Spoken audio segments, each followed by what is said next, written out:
beberapa lokasi di mana ada potensi hydropower projects. Dan kebetulan karena saya berada di Norwegia dan di Islandia, itu banyak sekali minat untuk masuk menanamkan modalnya ya, untuk hydropower projects dan geothermal. Ya. Nah, saya sendiri sudah membawa beberapa ke sini. Nah, saya juga mempertemukan mereka dengan beberapa pihak, termasuk beberapa menteri di sini. Tapi memang, ya, kita memang belum siap untuk itu. Saya baru saja menerima 5 berkas dari saudara Irwan Daulay, 5 potensi hydropower projects di Mandailing Natal. 1 itu dekat Siabu kalau saya nggak salah. Ya. Itu potensinya 150 megawatt.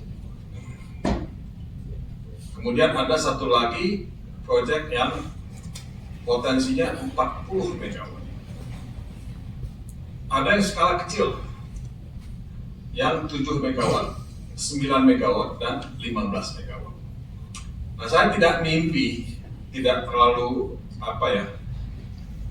punya ekspektasi yang berlebihan, kita akan dapat semua. Tapi kalau dapat 1 atau 2 saja dalam periode ini juga sudah satu hal yang sangat banyak manfaatnya buat kita semua. Nah, kita punya bahasa logis di sini yang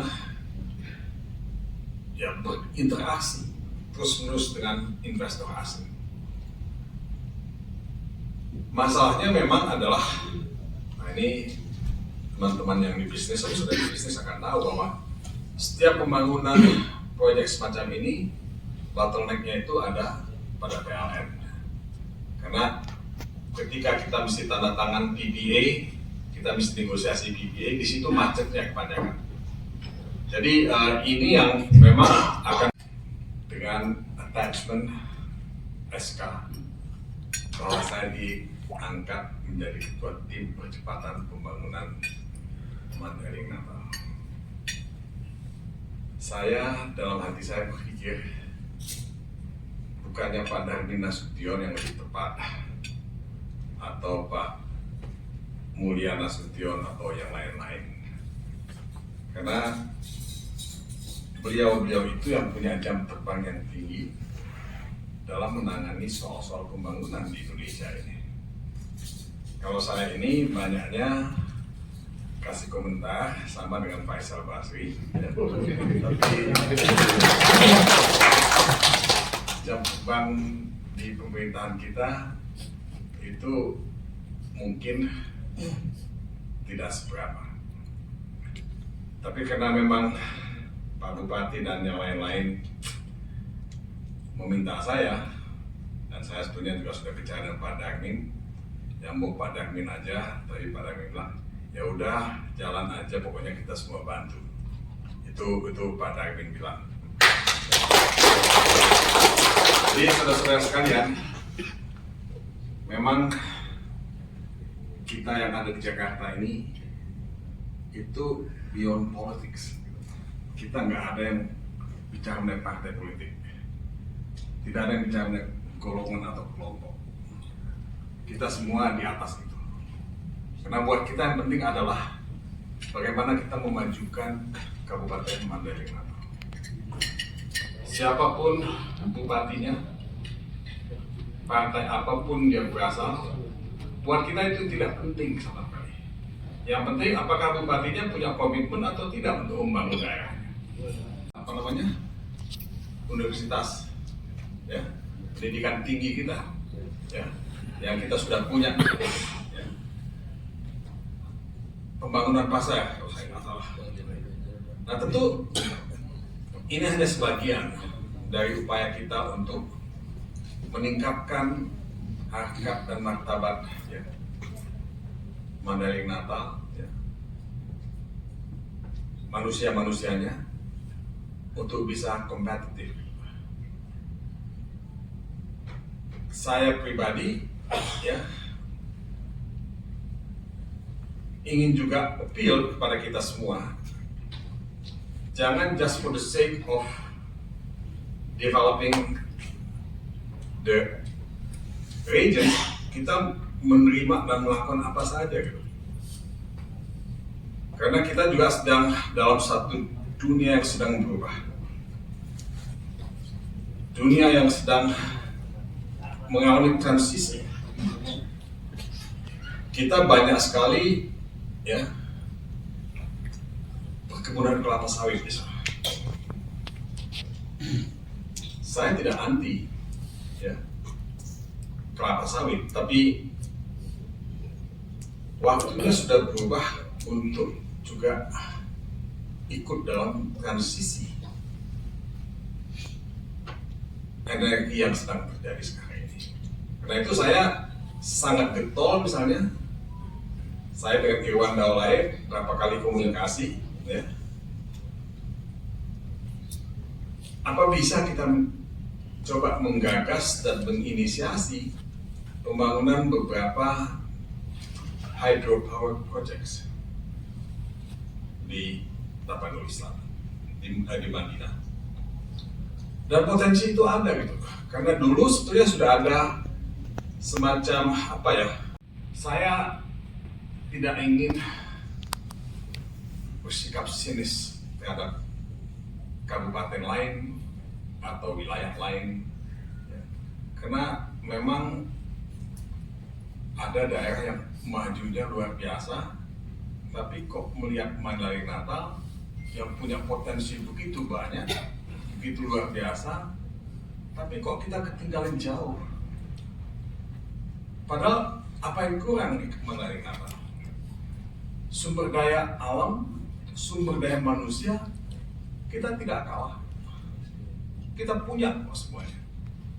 Tapi what's wrong with the kabupaten misalnya? Kenapa kok kita selalu ketinggalan? Nah ini yang selalu menggoda dan mengganggu kita. Dalam keterbatasan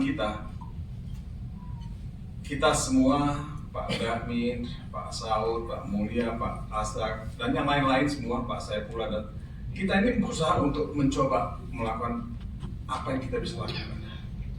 Tadi oleh Bupati sudah disebutkan pembangunan bandara udara, airport yang insya Allah bisa selesai pada tahun 2023. Nah mudah-mudahan semua kita bisa lebih banyak pulang kampung kalau airport itu selesai.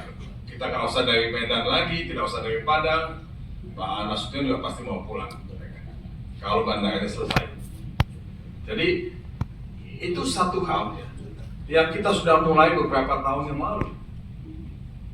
Ya, saya masih ingat misalnya ketemu dengan Menteri Perhubungan ya, untuk membahas ya, membicarakan proyek ini, dan juga Menteri PUPR waktu itu, dan berhasil ya menggolkan ini, dan mudah-mudahan ya kita bisa lakukan untuk proyek-proyek yang lain.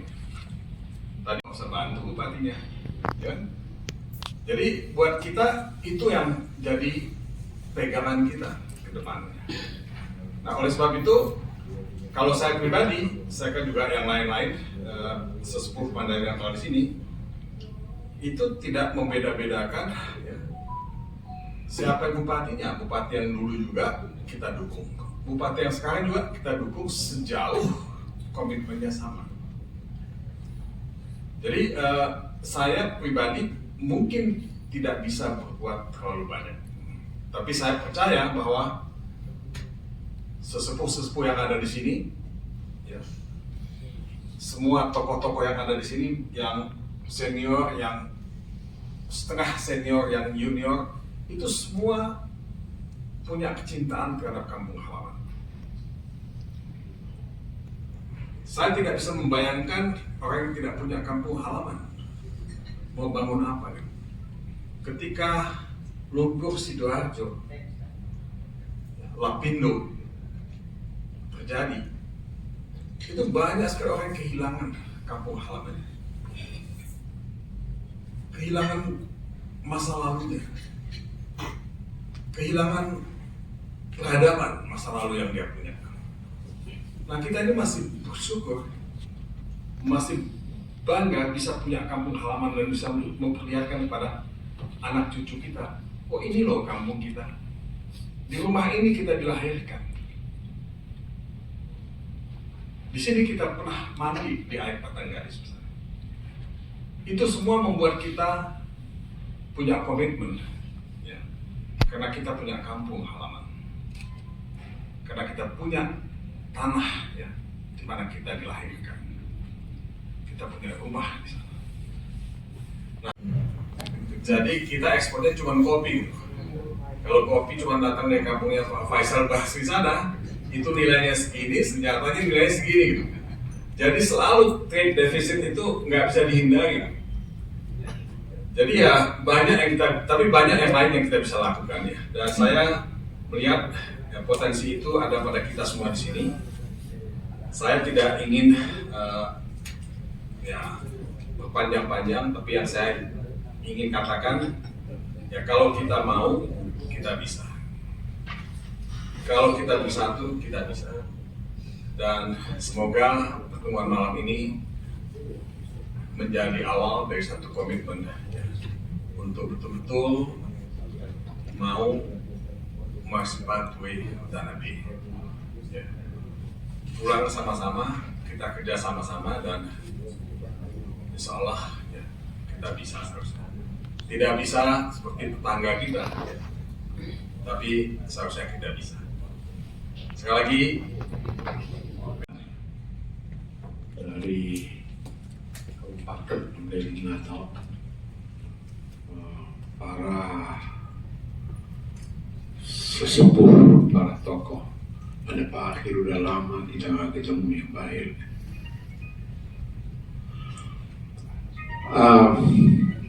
Ya sebenarnya buat kita yang di rantau ini rumusnya satu saja, Pak Bupati dan Ibu Wakil Bupati. Benar mau mengurusi Mandailing atau enggak? Kalau mau, ya kita bantuin. Tapi kalau mau bermain-main ya kita mohon maaf saja lah ya. Jadi ukurannya sederhana ya.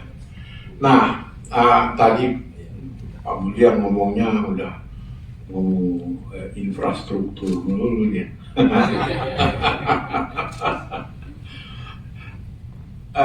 Barangkali gini, masyarakat kita itu, ya Mandailing kita itu memang terus terang agak dilihat dari berbagai segi pun agak di pinggir dia itu. Dilihat dari sudut Islamnya orang pinggiran, Mandailing itu, jangan mengira kita bukan orang pinggiran. Dilihat dari segi negara, kita juga orang pinggiran. Walaupun memang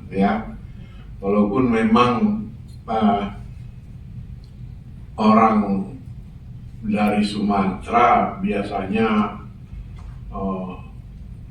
ngomongnya tinggi, ngomongnya tinggi. Pokoknya kalau udah duduk di warung, di lopo, sudahlah habis semua dibahas. Negara ini, bahkan dunia ini pun dibahas habis-habisan. Jadi saya ingat dulu waktu kecil, waktu SMP. Panggil, hei kamu sini om. Datang. Coba. Rupanya ada berita di koran-korannya juga lama kan.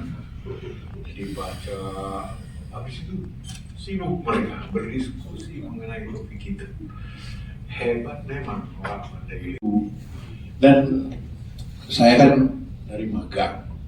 Kemarin Kayu Laut itu dekat sekali kampung saya. Jembatan Merah, Kayu Laut. Tapi saya jarang itu ke sana, apalagi ke Natal. Saya baru ke Natal pada waktu mungkin 6-7 tahun yang lalu. Saya surprise juga, tari-tarian gadis-gadis di sana itu topinya itu kayak topi Portugis juga kelihatannya. Ya. Dan katanya memang di dunia ini ada 3 kota, walaupun ini kota yang satu ini kecil sekali, yang namanya Natal. Satu di Amerika Latin, satu di Afrika, satu di Mandailing.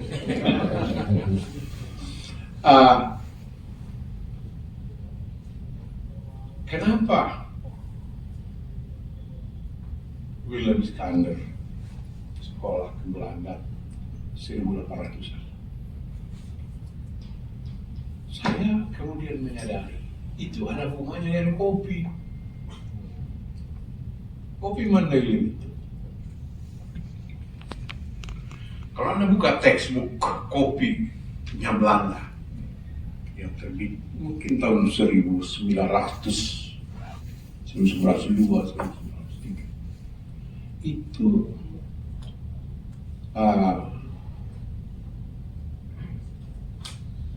kopi terenak di dunia loh. Gak main-main itu orang-orang Belanda. Brasil Amerika Latin belum lahir sebagai negara kopi. Amerika Latin mengembangkan kopi setelah Indonesia. Asal dari kopi itu dari Afrika sebetulnya. Nah,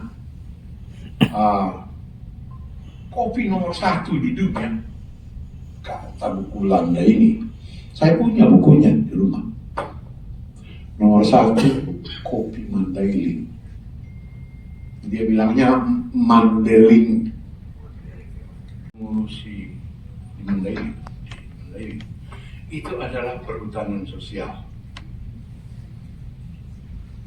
Saya tidak tahu dapat berapa akhirnya dari Kementerian Kehutanan.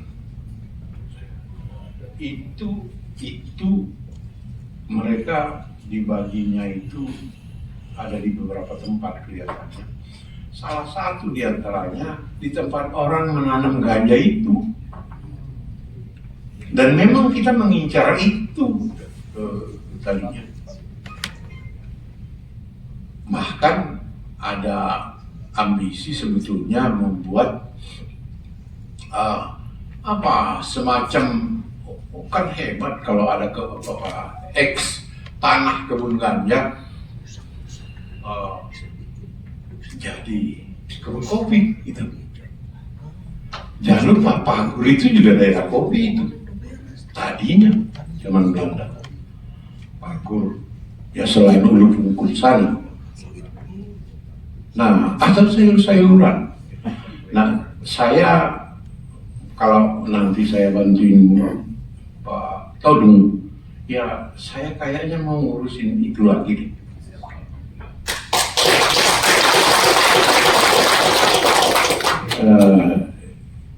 Supaya nanam kopi, nanam sayur, nanam apa gitu. Karena itu di ketinggian nih, Pagur.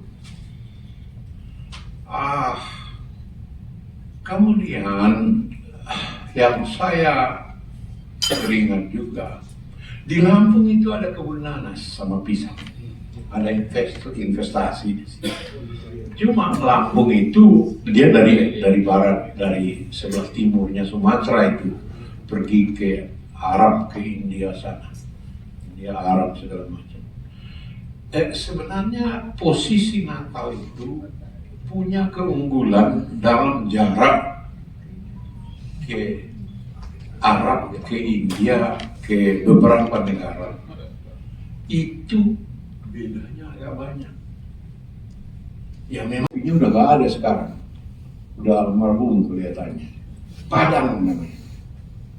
Saya kemudian membayangkan, hancurnya itu pasti ada hubungannya dengan setelah Perang Dunia, setelah Great Depression, Perang Dunia, Perang Kemerdekaan, PRRI, segala macam. Sehingga tidak ada kesempatan untuk bangkit kembali.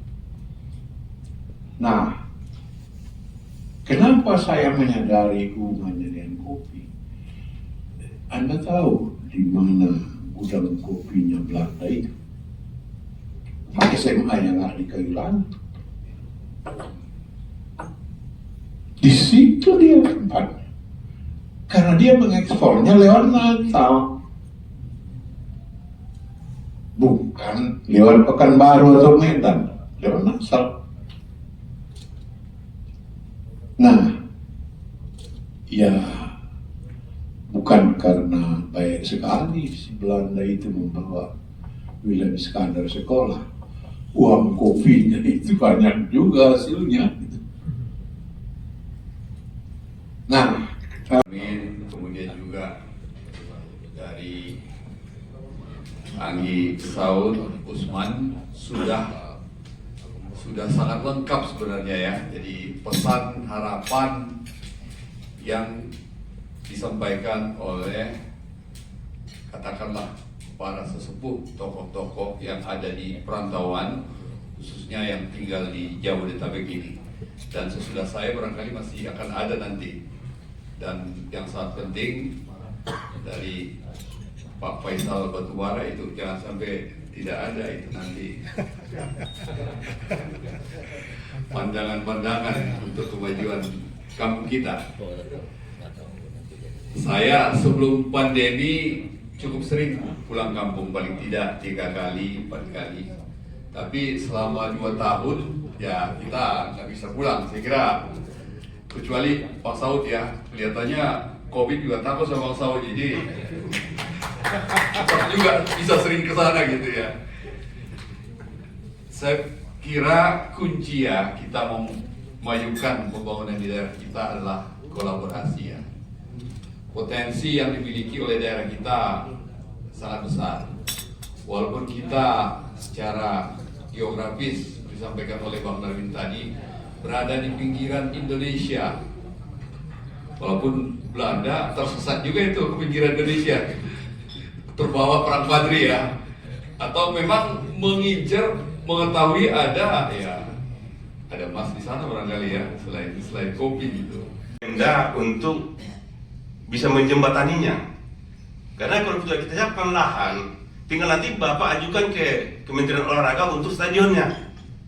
Yang penting permasalahan kan kalau kita siap lahannya, sertifikat siap, Kementerian pasti bisa. Makanya tolong jangan ada pemikiran bahwa kita yang di Jakarta ini, kalau bupati ini tidak didukung, tidak, kita mendukung semua. Yang penting untuk kemajuan daripada Madinah.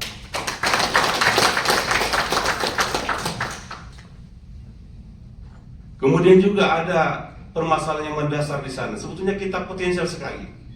Saya katakan kepada bupati waktu itu, mungkin sekarang juga kepada bupati yang sekarang ini, kita ini daerah pertanian. Kita ikut-ikutan. Cobalah. Tim penyuluh kita itu mensurvei betul apa yang cocok ditanam di kecamatan itu, di daerah itu. Contoh misalnya di daerah kami di Lumandolo, dulu terkenal kopi Ateng, banyak masyarakat tanam, tapi tidak cocok, tidak sama seperti yang di Sipirok sana. Cita rasanya sama, akhirnya sudah tumbuh besar, ditebang. Ini kenapa? Karena hanya ikut-ikutan. Tanam bawang di Siabu, melihat yang lainnya, tapi tidak cocok juga. Sebetulnya apa sih yang cocok di kita sana itu? Bila perlu, kita kan banyak tenaga-tenaga penyuluh. Bahkan waktu itu saya bicara sama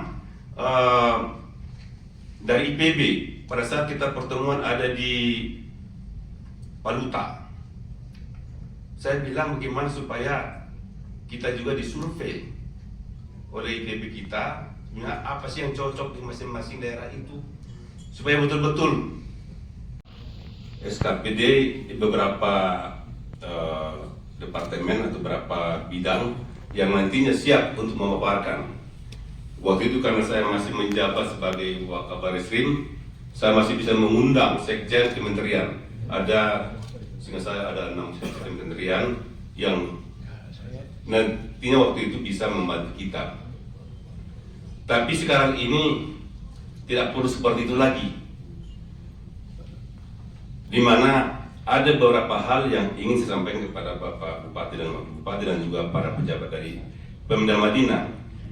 Kita ini, seperti oleh Pak Darmin tadi, tidak ada garansi Yang penting siapapun bupati, wakil bupati, kita akan mendukung sebanyak itu untuk pembangunan Madinah.